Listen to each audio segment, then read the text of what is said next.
রামপুরহাটে নাবালিকাকে খুন, তার পরিপ্রেক্ষিতে আজ বোলপুরে জাতীয় কংগ্রেস দল বিক্ষোভ মিছিল। বীরভূমের রামপুরহাটের বারোমেশিয়া গ্রামের এক নাবালিকার বস্তা ভর্তি পচা গলা দেহ উদ্ধারের পর শ্যামপাহাড়ি শ্রীরামকৃষ্ণ শিক্ষাপীঠ স্কুলের এক শিক্ষককে গ্রেপ্তার করল পুলিশ। তারপর থেকে চলছে বিভিন্ন জায়গায় বিক্ষোভ এবং সঠিক বিচার।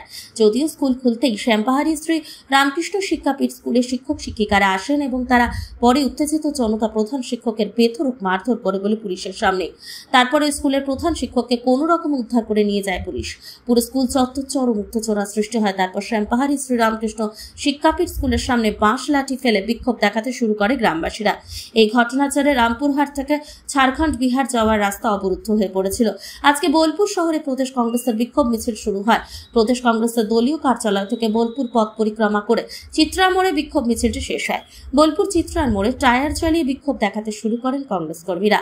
তার ফলে বোলপুর চিত্রা মোড়ে কিছুক্ষণের জন্য চাঞ্চল্য সৃষ্টি হয়। তাদের দাবি নাবালিকা খুনিদের ফাঁসির দাবি জানান। এর সঙ্গে যারা যুক্ত তাদেরকে খুঁজে বের করতে হবে বলে জানান। আজকে বোলপুর শহরে বিক্ষোভ মিছিলে সামিল হয়েছিলেন কংগ্রেসের সাধারণ সম্পাদক মিল্টন রশিদ সহ বোলপুর শহর ও ব্লক কংগ্রেসের কর্মীবৃন্দ।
কাজী আমিরুল ইসলামের রিপোর্ট, সকলের জন্য নিউজ।